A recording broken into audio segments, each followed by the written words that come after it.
à tous. Tout d'abord, merci à Capform Senior de m'avoir sollicité pour cette conférence, sur ce webinaire sur la thématique de la santé mentale au troisième âge. Tout d'abord, je vais me présenter. Je suis le docteur Alexis Lepetit, je suis praticien hospitalier, je suis psychiatre de formation et gériatre de capacité de formation. Et je travaille aux hospices civils de Lyon, plus particulièrement à l'hôpital des Charpennes, dans une équipe mobile dédiée aux symptômes psychocomportementaux des maladies neuroévolutives. Sujet dont on ne va pas tout à fait parler, même si ça va être un peu connexe à certains points que nous allons aborder dans cette présentation. Tout d'abord, comme la loi l'oblige, je vous présente mes liens et éventuels conflits d'intérêts sur les thématiques que nous allons aborder, que vous voyez détaillées ici. Et par la suite, nous allons aborder les thématiques suivantes. Alors, tout d'abord, on va s'intéresser à ce que c'est que le vieillissement, et bien sûr, santé mentale oblige, sur deux plans. Sur le plan cognitif, donc les différents processus cérébraux et comment ils sont impactés ou non par le processus de vieillissement de ces naissances, et surtout le vieillissement psychique et quel impact il peut avoir. Nous allons aborder aussi assez rapidement, mais c'est un point qui convient de discuter, la question de la personnalité et comment elle se modifie ou non avec l'avancée en âge.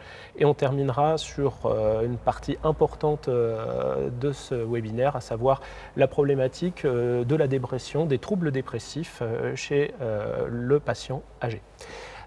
Tout au long de cette présentation, vous allez pouvoir avoir accès à un sondage que je vous encourage à commencer à remplir. Il y a 3 questions pour qu'on ait un peu d'interactivité lors de cette conférence. Donc vous les trouverez dans l'onglet sondage qui est à côté de la visionneuse. Et puis également, vous retrouverez un onglet dédié aux questions. Donc n'hésitez pas à poser vos questions pendant le cours de ce webinaire et je tâcherai d'y répondre à la fin de la présentation. Tout d'abord, comme je l'annonçais, nous allons aborder la question du vieillissement des processus psychiques et cognitifs. Je tiens par la même occasion à remercier le docteur Mathieu Herman de l'hôpital du Vinatier pour certaines de ces slides qu'il m'a gentiment confiées, que vous verrez, j'espère, assez didactiques. Tout d'abord, si on se focalise sur le plan neurologique, quelle est, de manière physiologique, le vieillissement, quel est l'impact du vieillissement sur le cerveau, sur l'organe en lui-même. Vous voyez dans cette coupe qu'il y a une différence entre un cerveau d'un patient jeune et d'un cerveau d'un patient âgé, même s'il est indemne d'autres pathologies, notamment neurologiques. Qu'est-ce qu'on peut observer sur ce cerveau âgé? On a globalement une diminution du volume du cerveau, particulièrement prononcée sur certaines zones, donc on dit des lobes au niveau du cerveau, le lobe frontal, les lobes frontaux, puisqu'il y en a 2, et les lobes pariétaux. Au niveau de la typologie de cette, on dit atrophie, en tout cas de cette réduction de volume, cela se porte aussi bien sur la substance grise que sur la substance blanche du cerveau. Vous avez sans doute déjà entendu parler de ces termes. La substance grise, là où sont les corps cellulaires des cellules du cerveau, à savoir les neurones, et la substance blanche, les différents liens entre les neurones. Et on va avoir aussi une modification, une altération qualitative de la connectivité des liens entre ces différents neurones qui vont avoir bien sûr des impacts qu'on va détailler ci-après. Je vous l'ai dit, on va tout d'abord aborder la question rapidement de la cognition, puisque c'est une question qu'on rencontre fréquemment dans le domaine de la santé mentale chez les sujets âgés, à savoir qu'est-ce qu'il en est de mes facultés intellectuelles. Et en fait, quand on va détailler, c'est des questions qui touchent à la cognition. La cognition, qu'est-ce que c'est? On peut, un peu artificiellement, mais en tout cas, elle est théorisée sous différents domaines, différentes fonctions cognitives. Vous avez la mémoire, les fonctions exécutives, le langage, les fonctions visio-spatiales, les gnosies, les praxies. Pour des raisons de concision, et puis pour avoir gardé un côté didactique à cette présentation, on va se concentrer principalement sur les 3 premiers domaines que j'ai évoqués, la mémoire, parce que c'est souvent la plainte cognitive la plus fréquente chez le sujet de plus de 65 ans, les fonctions exécutives et le langage. Avant de détailler l'impact du vieillissement sur ces 3 fonctions, qu'est-ce qu'on peut distinguer comme profil de vieillissement au niveau cognitif? Déjà, pour le rappeler, la plainte, ne serait-ce que la plainte cognitive, est très fréquente chez le sujet âgé. Elle peut varier, je n'ai pas mis les statistiques parce que les études ne sont pas tout à fait d'accord entre elles, mais de 40 à 80% parfois. En tout cas, quel que soit le domaine concerné, il peut y avoir une plainte du patient. Est-ce que cette plainte est pathologique ou non? C'est ce qu'on va voir après. Et le profil de vieillissement, il est très hétérogène sur le plan cognitif d'un individu à l'autre. On peut avoir un vieillissement qu'on va dire optimal, c'est-à-dire avec des performances cognitives sur les différents domaines que j'ai évoqués précédemment, qui sont sans différence par rapport à des patients jeunes. On peut avoir ce qu'on appelle un vieillissement cognitif réussi, où les performances par rapport, la normée par rapport à l'âge et au niveau socioculturel restent dans la norme. Un vieillissement qui est strictement dans la norme, mais avec une plainte, on parlera de vieillissement dans la norme. Et après, on va se rapprocher de ce qu'on va appeler un vieillissement en dehors de la norme, voire pathologique, le vieillissement à risque, dans lequel la performance cognitive est anormale, même par rapport aux normes de l'âge et du niveau socio-culturel, c'est-à-dire du niveau d'éducation notamment. Et un vieillissement qui est clairement pathologique sur le plan cognitif, ce qu'on va appeler un trouble neurocognitif majeur, c'est-à-dire une atteinte d'un ou plusieurs domaines cognitifs, significativement différents de la norme par rapport à l'âge et par rapport au niveau socio-culturel. Et à cette altération cognitive va s'adjoindre en plus une baisse de l'autonomie.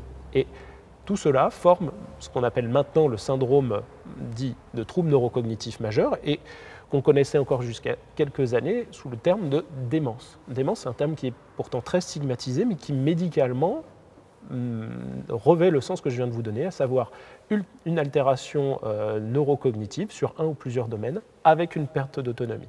Mais le terme étant tellement connoté que le choix a été fait, même si il avait un sens et une définition très stricte au niveau médical, de progressivement l'abandonner au profit d'un terme moins chargé de sens, moins stigmatisant, qui est celui de trouble neurocognitif majeur. D'où celui que j'emploierai pendant le reste de cette présentation. Comme je vous l'ai dit, on va aborder trois grands domaines de la cognition aujourd'hui. La mémoire, pourquoi? Parce que comme je l'ai dit, c'est bien souvent la plainte la plus fréquente lorsque on vieillit. Et il faut savoir qu'il n'y a pas qu'une seule mémoire, en fait. Il y a plusieurs sous-types de mémoire. Si déjà on les subdivise avec cette dichotomie qui est la mémoire déclarative et la mémoire non déclarative. La mémoire déclarative, c'est la mémoire à laquelle on accède consciemment. Donc si je vous demande ce que vous avez fait hier ou quel est le président de la République, là vous accédez à la mémoire déclarative. Au sein de la mémoire déclarative, on a aussi une subdivision entre mémoire épisodique et mémoire sémantique. La mémoire épisodique, c'est typiquement ce que j'évoquais, à savoir qu'est-ce que vous avez mangé hier, à quelle heure était votre rendez-vous chez le médecin ou chez le coiffeur. La mémoire sémantique, là, elle va toucher des connaissances plus générales, notamment quelle est la capitale de la France, et ainsi de suite. La mémoire épisodique, elle peut diminuer avec l'âge.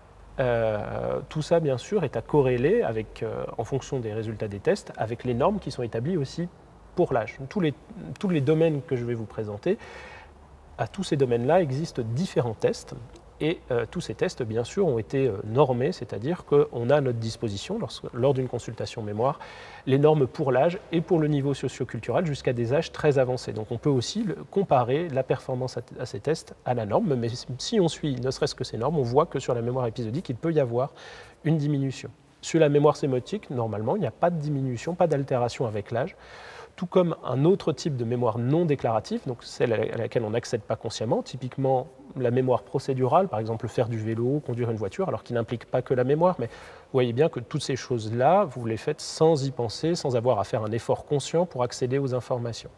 Et bien la mémoire procédurale, normalement, en dehors de facteurs pathologiques, notamment les troubles neurocognitifs majeurs, il n'y a pas d'évolution avec le vieillissement.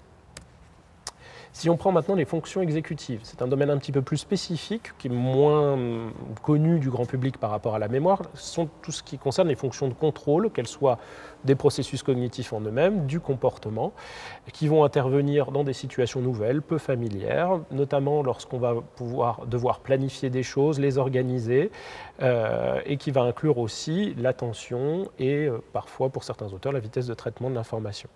Globalement, ces fonctions, qui sont très riches, très complexes aussi, elles peuvent diminuer légèrement avec le vieillissement. Les capacités attentionnelles, ça c'est assez variable, c'est pour ça que vous le voyez entre parenthèses sur le diaporama. Pour certains auteurs, effectivement, il peut y avoir une diminution des capacités attentionnelles qui pourrait d'ailleurs expliquer aussi une diminution de la mémoire épisodique, puisque les fonctions d'attention sont très importantes aussi pour la mémorisation. En ce qui concerne le langage, dernier domaine qu'on va aborder aujourd'hui en traitant le vieillissement cognitif, les capacités de communication, qu'elles soient à l'oral, à l'écrit ou gestuelles, et d'expression et de compréhension, normalement, sont préservées avec le vieillissement. Si on synthétise ces informations, globalement, on peut retrouver avec le vieillissement normal un ralentissement global de la vitesse de traitement de l'information, donc besoin d'un peu plus de temps par rapport à quelques années ou dizaines d'années avant, pour un individu à planifier, organiser certaines actions. Mais ce qu'il faut bien garder en tête, c'est qu'on va avoir un maintien des connaissances, des savoir-faire et du langage. Une fois de plus, c'est très hétérogène d'un individu à l'autre, mais vous voyez que notamment s'il y a une plainte, si vous remarquez chez vous ou dans votre entourage une plainte d'un de vos proches sur des domaines qui ne sont pas censés être impactés par le vieillissement, ça doit être quand même un point d'attention et peut-être éventuellement de consultation auprès d'un généraliste, voire après d'une consultation dédiée aux troubles cognitifs. En ce qui concerne la mémoire, je ne veux pas non plus banaliser la plainte amnésique. Certes, elle est normale, elle peut être normale, pardon. Mais si un individu perçoit une différence en lui-même de ses capacités, notamment amnésiques, il faut en tenir compte parce que la littérature scientifique, maintenant, nous offre un certain nombre de preuves pour dire que dès qu'on perçoit soi-même un changement dans sa propre cognition, que ce soit la mémoire, parce que c'est ce qu'on aborde là, mais d'autres domaines de la cognition, c'est indicateur qu'il se passe quelque chose et il ne faut pas hésiter à consulter tout d'abord son généraliste et être orienté, si besoin, vers des consultations spécialisées. Voilà ce qu'il en était sur le plan cognitif. Maintenant, on va aborder vraiment une partie très focalisé sur la santé mentale, globalement comment on vieillit psychiquement, comment notre psyché s'adapte, se modifie, passé 60, 65 ans, 70 ans. Tout d'abord, il faut savoir que le vieillissement est globalement assez stigmatisé dans les sociétés occidentales. Et on va aborder ici la notion d'agisme, parce que ça va avoir un impact sur le vieillissement psychique et sur le ressenti des personnes âgées de leur processus de vieillissement personnel. L'agisme, qu'est-ce que c'est? Tout bêtement, c'est la forme de discrimination portée sur l'âge. Il faut savoir qu'en fonction des études sociologiques, l'agisme, c'est la deuxième ou la troisième forme de discrimination la plus fréquente dans les sociétés modernes. Parfois avant la race ou avant le sexe, le genre, en fonction des études. En tout cas, c'est vraiment une forme de discrimination parfois très inconsciente, mais qu'il ne faut pas méconnaître, puisque elle va entraîner tout un cortège de représentations sociales négatives que vous pouvez voir détaillées ici sur le diaporama, et avec vraiment ces considérations qu'on peut entendre, notamment en consultation, mais même dans des dîners de famille ou dans des situations non médicales, où on peut entendre ces aphorismes-là, que la vieillesse est un naufrage, quelque chose d'une perte permanente. Et tout ça peut être contrasté, en tout cas modéré, par aussi des aspects qui vont lutter contre cet agisme, une vision plus positive du vieillissement, comme ce qu'on peut retrouver parfois dans des sociétés non occidentales où la personne âgée est en fait vecteur d'expérience, en général un marqueur de solidité, de résistance aux épreuves, et vers qui on va se confier, à qui on va solliciter de l'aide ou un avis. Donc vraiment de se dire que notre société occidentale surtout est aussi vectrice d'une certaine forme de discrimination envers les sujets âgés, même s'il n'est pas institutionnalisé, elle est souvent très inconsciente, comme je le disais, mais ça va avoir un impact sur la façon dont on vit son vieillissement. Ça reste une période clé de la vie, le vieillissement ou la sénescence, avec forcément ses épreuves et des moments de fragilité. Les théoriciens sur le plan psychologique de cette période de la vie vont parler de crise de la sénescence. Une crise qui n'est pas forcément un terme connoté négativement, mais qui peut incorporer aussi des événements de vie négatifs. C'est vrai que le vieillissement, le troisième âge, la proximité avec la mort, clairement beaucoup d'épreuves de réalité qui nous rapprochent du décès, la perte d'amis, de conjoints, qui forcément rapprochent l'individu de sa propre mortalité, de sa conception de sa propre mort. Les pertes aussi qui peuvent être physiques, avec clairement, on dit un désétayage, on peut moins compter sur ses capacités physiques. Je le rappelle une fois de plus, l'agisme, le regard de la société, parfois, souvent malheureusement négatif sur l'avancée en âge, et un phénomène qui peut arriver parfois plus tôt, vers 55, 60 ans, des fois plus tard, 70, 75 ans, 80 ans, en fonction des différents événements de vie, mais qui nécessite d'une certaine manière un travail de deuil pour le dépasser, pouvoir investir le présent forcément, et puis le futur, qu'il se compte en mois ou en années ou en dizaines d'années, mais pour pouvoir avancer. Donc ça, c'est aussi une notion qui est très importante à considérer, qu'il y a une période de crise, mais qui peut déboucher aussi sur vraiment un réinvestissement, différent certes, mais du reste de sa vie. Maintenant, comme je vous l'annonçais, on va pouvoir s'intéresser à la personnalité, qui est une notion extrêmement complexe en psychologie sociale, en psychiatrie, qui est théorisée de manière très éclectique. Moi, j'ai choisi de vous parler d'une théorie de la personnalité. Pourquoi? Parce que c'est celle qui a été beaucoup étudiée par rapport au vieillissement. Et donc, c'est sur ça que je peux vous présenter des données solides et récentes pour répondre à la question du sondage qu'on verra tout à l'heure, savoir est-ce qu'il y a ou pas une modification de la personnalité avec le vieillissement. Avant d'y répondre, comment on peut étudier la personnalité? Quelque chose qui peut paraître un peu flou, très complexe, comme je l'ai dit. Les auteurs que je vous présente là, donc Costa et Macrae, qui sont deux psychologues, ont théorisé la personnalité comme l'association de plusieurs dimensions. Ils en dégagent 5 qu'ils ont nommées. Et sur chacune de ces dimensions, la personnalité d'un individu va se situer. Donc, en fonction de telle ou telle dimension, on va avoir un plus haut niveau ou un plus bas niveau de telle ou telle dimension. Les dimensions définies dans ce modèle-là, celui de Costa et Macrae, elles sont au nombre de 5, qu'on résume sous l'acronyme OCEAN. Pour la première lettre de chacune des dimensions. Vous avez une dimension qui s'appelle l'ouverture, qui est donc, comme vous le voyez, la capacité à aller vers de nouvelles expériences, la propension à être originale. La conscience, qui est finalement une assez mauvaise traduction en français, puisqu'on devrait plutôt créer, en tout cas pour mieux la définir, pour que ce soit plus parlant, le terme de conscienciosité, même si c'est un néologisme qui n'est pas très beau à dire, mais qui regroupe justement toutes les capacités d'autocontrôle, d'implication personnelle, d'auto-organisation. C'est pour ça que je dis que le terme consciencieux est plus lisible en français que le terme de conscience. La dimension d'extraversion, qui va regrouper toutes les dimensions souvent positives de sociabilité, d'assurance, d'assertivité. L'agréabilité, toutes les dimensions de qualité de la relation à autrui, comme son nom l'indique. Et enfin, la dernière, qui est sans doute peut-être la plus importante, en tout cas dans ce qu'on va voir dans les slides suivantes, le névrosisme qui n'a rien à voir formellement avec les concepts psychanalytiques de névrose, mais qui est défini par les auteurs comme étant la capacité, la propension à vivre plus ou moins facilement des expériences négatives. Et comme je vous le disais, donc, ce modèle-là, à partir de ce modèle-là, ont été définis plusieurs questionnaires qui vont évaluer chacune de ces dimensions. Et sur chacune de ces dimensions va être obtenu un score et qu'on peut comparer bien sûr à des grandes populations et en établir, pas tout à fait des normes, mais en tout cas dont on peut suivre l'évolution, et notamment dont on peut suivre l'évolution au cours de la vie.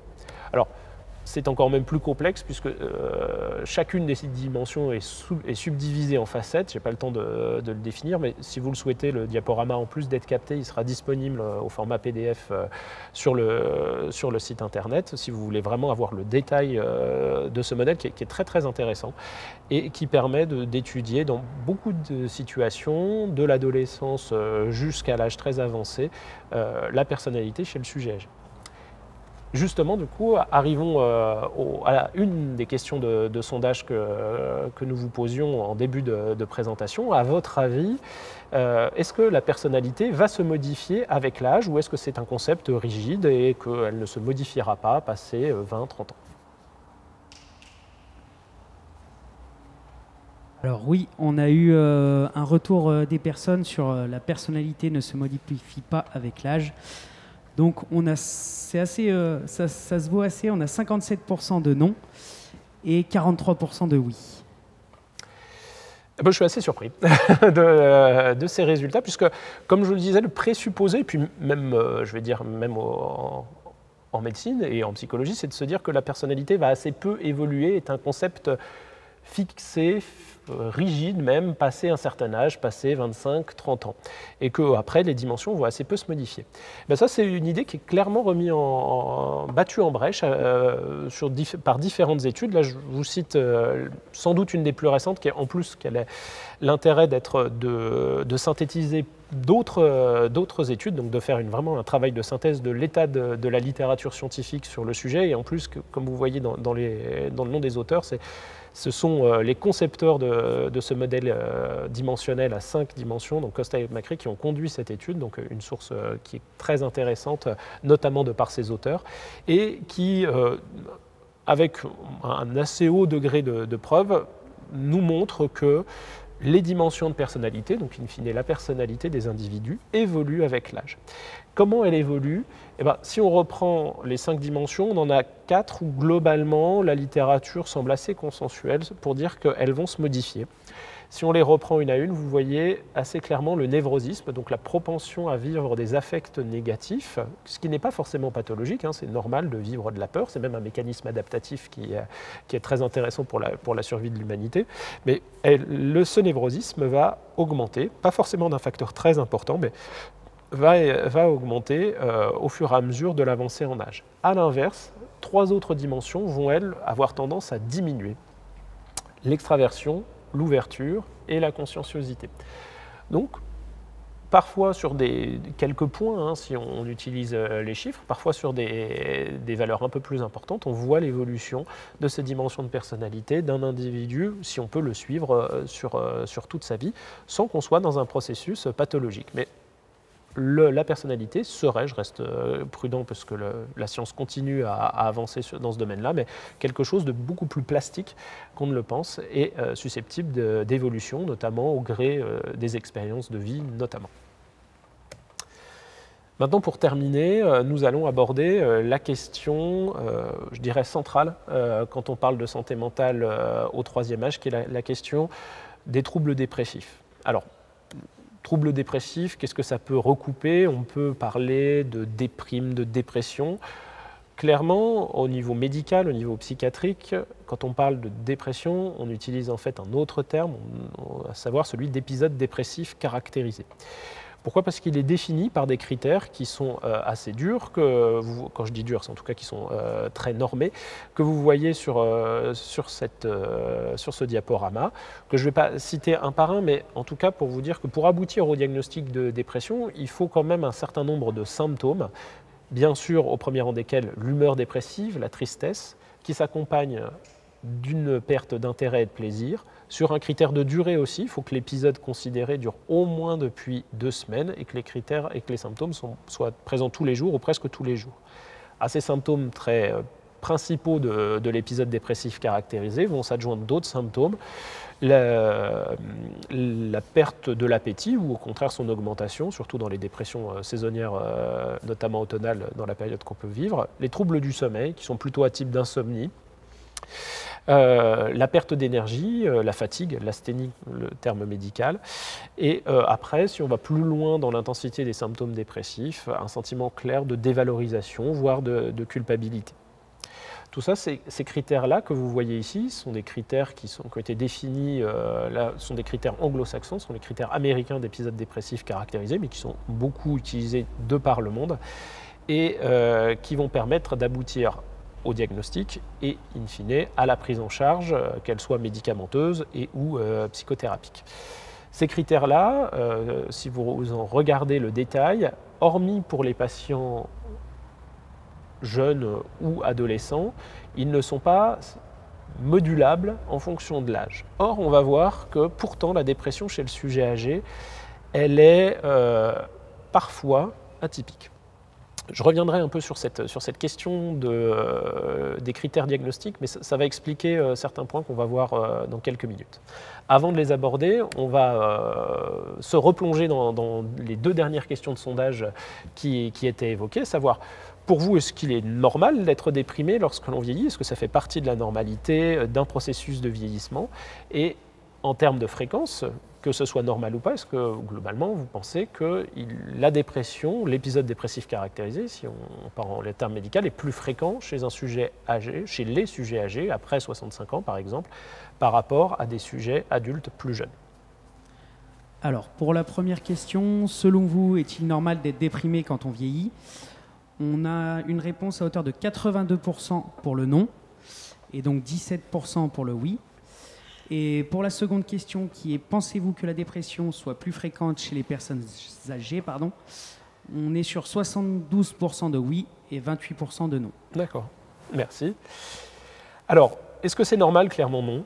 On reste dans un processus qui est pathologique et peut-être que les personnes qui ont répondu oui sont aussi clairement dans certains, gardent en tête certains présupposés sur le vieillissement que j'ai évoqué dans la première partie de cette présentation, donc sur quelque chose de forcément négatif et donc sur le volet santé mentale, quelque chose qui amène inéluctablement vers la dépression, ce qui n'est pas le cas. En termes de fréquence, sans vouloir vous assommer de chiffres, j'aime bien cette donnée qui est assez récente, qui est le baromètre santé qui date de 2017, mais qui a été publié en 2018, qui est une grande enquête nationale faite en France et qui s'intéresse à la prévalence de l'épisode dépressif caractérisé en fonction des tranches d'âge. Quand on dit prévalence, c'est en fait la fréquence, et là c'est une prévalence sur 1 an. Donc c'est-à-dire qu'on s'est intéressé tranche d'âge par tranche d'âge sur une période d'1 an, quelle était la fréquence de la dépression dans ces différentes tranches d'âge.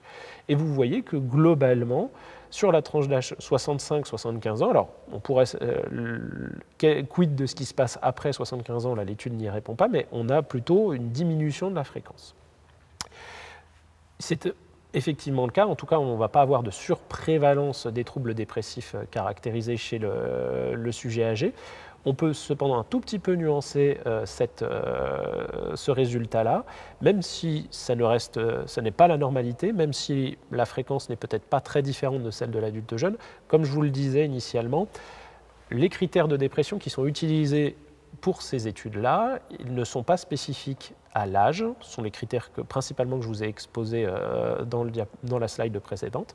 Et ils peuvent parfois passer à côté d'une authentique dépression, d'un authentique état dépressif caractérisé, parce que les symptômes habituels qui sont listés ne sont pas présents, ou en tout cas sont très très en retrait par rapport à d'autres. Ce qui m'amène justement, et c'est par là qu'on terminera ce webinaire, à vous présenter les particularités, les spécificités de la présentation de la dépression, de l'état dépressif caractérisé chez le sujet âgé. Ce que certains auteurs francophones, principalement, ont appelé les masques dépressifs.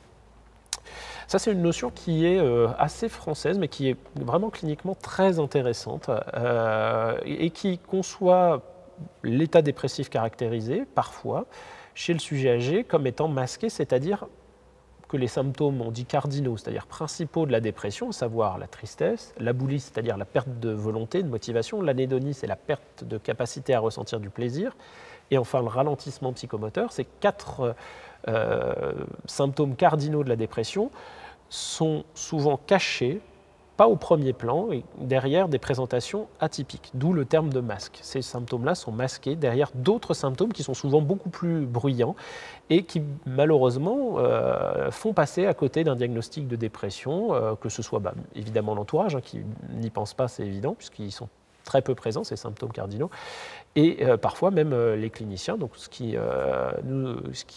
vraiment nécessite une formation importante des cliniciens, des médecins généralistes, des psychiatres, de toutes les personnes qui travaillent en gériatrie et en gérontologie, au repérage de ces symptômes atypiques, mais qui peuvent être en fait, l'expression d'un épisode dépressif caractérisé. Les masques qu'on va présenter sont les plus connus, le masque hostile, le masque somatique, le masque délirant, anxieux et hypocondriaque. leur nom, des fois, suffit même à comprendre ce qui se passe, mais on va voir quels sont les symptômes, surtout les symptômes qui sont les plus bruyants dans ces présentations de la dépression et qui masquent justement, en tout cas, qui mettent les autres symptômes cardinaux au second plan. Le masque hostile, c'est peut-être celui qu'on rencontre le plus fréquemment dans des situations d'urgence ou dans des états dépressifs très avancés. Pourquoi? Parce que clairement, les différents symptômes principaux de la dépression vont être complètement masqués derrière un symptôme clé qui s'appelle l'irritabilité, c'est-à-dire être clairement énervé beaucoup plus rapidement que quelques années avant ou qu'un sujet sans trouble dépressif. Ça va entraîner une hostilité, une agressivité qui peut être verbale, plus rarement mais parfois physique. Puis surtout, ça va très fréquemment entraîner un refus de soins ou un refus de différentes aides qui peuvent être proposées. Tout cela, et comme beaucoup d'ailleurs de masques dépressifs, peut aboutir et aboutit malheureusement souvent à un retard diagnostique et donc un retard de prise en charge, ce qui fait que ce sont souvent des états dépressifs plus avancés que si la présentation était standard, notamment du fait de cette réticence à aller aux soins. Ce que je n'ai pas précisé, c'est que la dépression chez le sujet âgé, elle peut être aussi typique. Elle peut être, suivre les différents critères que j'ai évoqués, notamment les critères américains, mais elle est aussi fréquemment atypique. Autre présentation, pas si rare que ça, de la dépression chez le sujet âgé, la présentation, le masque somatique, c'est-à-dire l'expression par le corps de différents symptômes qui sont souvent focalisés sur 3 sphères, la sphère douloureuse, la sphère gastro-intestinale, la sphère cardio-thoracique. Il ne faut bien sûr pas méconnaître une origine organique à ces troubles. Il ne faut pas d'emblée penser à la dépression. Jusqu'à preuve du contraire, les plaintes physiques exprimées par le patient doivent être considérées comme un problème physique et avec les bilans qui s'imposent, quels qu'ils soient. Mais une fois que ces bilans ont été réalisés, et si bien sûr ils sont tous négatifs, il faut considérer aussi ce diagnostic de dépression. Mais vous voyez que le temps de faire tous ces bilans, quand le patient les accepte, eh ben, ça va aussi entraîner un retard diagnostique et un retard de prise en charge.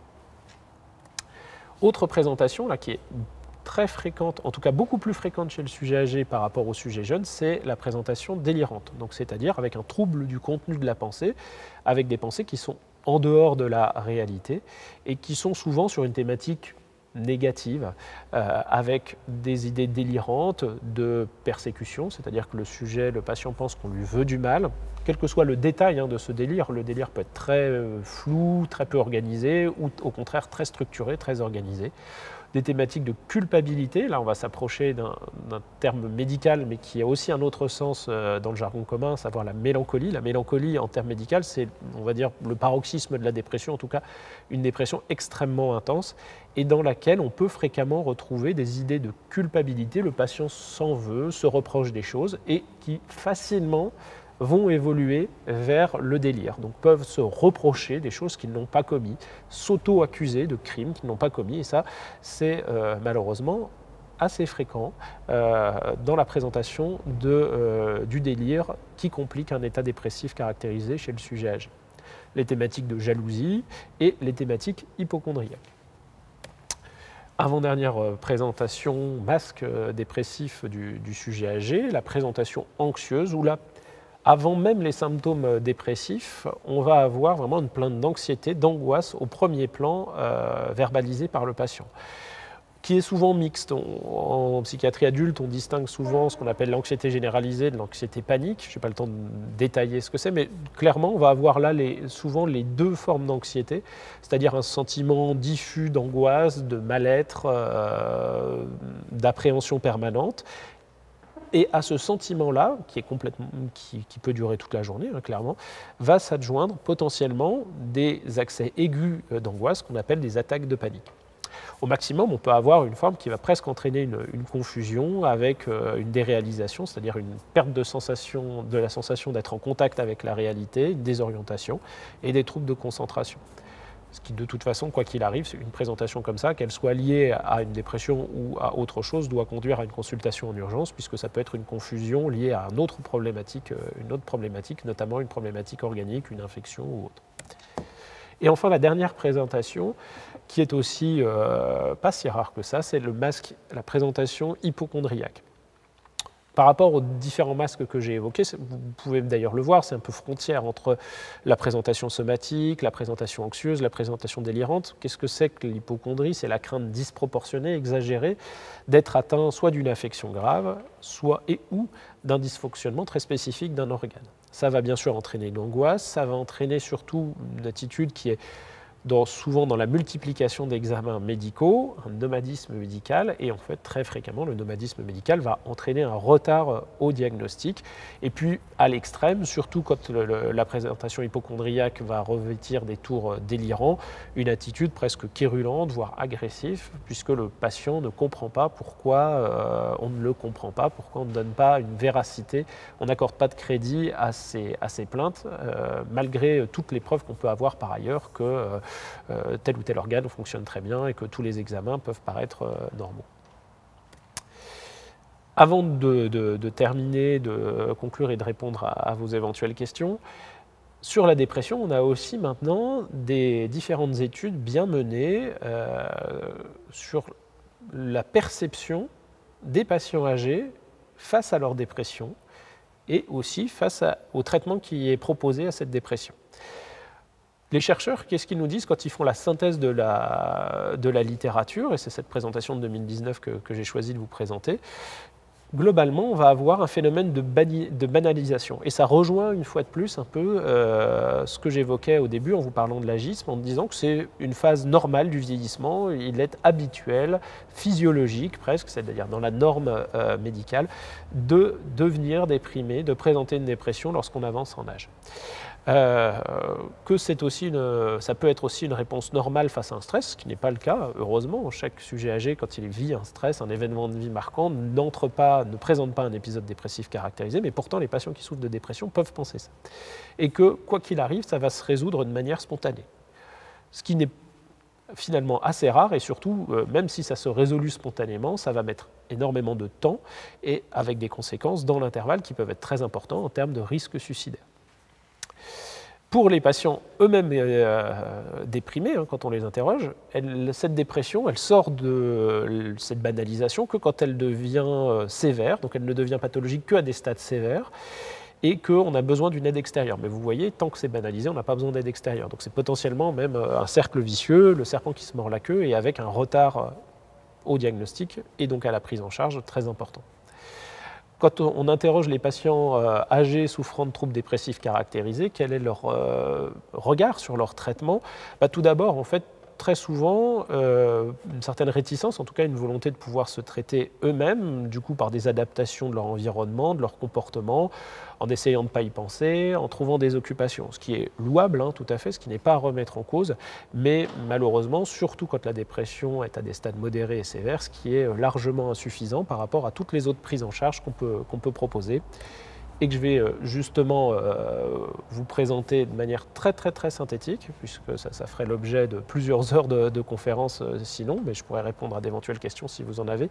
Globalement, la prise en charge de la dépression chez le patient âgé, elle est assez semblable à celle de l'adulte jeune. C'est-à-dire que nos deux armes thérapeutiques principales, pour les dépressions notamment quand elles sont à des stades modérés et même à des stades sévères, elles vont être médicamenteuses et non médicamenteuses en fonction de l'intensité de la dépression, en fonction du choix du patient. Ce qu'il faut savoir, c'est que les psychothérapies dédiées, structurées qu'on peut proposer dans la dépression peuvent être proposées au sujet âgé et elles ne sont pas moins efficaces chez le sujet âgé. Les patients âgés ont souvent une plus grande réticence, ça c'est assez bien démontré aussi bien dans les études que dans la vie réelle, à une prise en charge psychothérapique. C'est sûrement par un biais générationnel que la psychothérapie était peut-être très peu connue ou très stigmatisée par des générations plus anciennes. Et donc le recours à ce type de soins est peut-être beaucoup moins fréquent et beaucoup moins facilement accepté par des générations plus avancées en âge. Mais en tout cas, quand ces psychothérapies sont proposées aux sujets âgés, et surtout avec des programmes de psychothérapie adaptés justement pour pallier certaines altérations cognitives liées au vieillissement qu'on a vu en première partie, eh bien, elles sont tout aussi efficaces que chez l'adulte jeune. Et donc, c'est en aucun cas quelque chose à exclure de la prise en charge des sujets âgés. En tout cas, tant qu'il n'y a pas de troubles neurocognitifs, notamment tant qu'il n'y a pas de troubles mnésiques invalidants. La prise en charge médicamenteuse, elle est tout à fait possible aussi chez le sujet âgé. La seule limitation, c'est que le nombre de traitements antidépresseurs qui est accessible pour les sujets âgés est un peu moins important que chez les sujets jeunes, puisqu'un certain nombre sont moins bien tolérés, voire contre-indiqués chez le sujet âgé.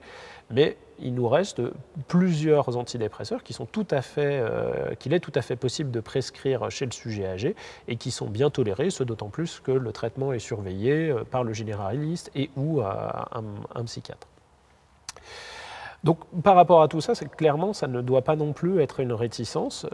Il y a des soins qui sont proposés, qui peuvent être proposés et qui sont efficaces dans les problématiques dépressives du sujet âgé.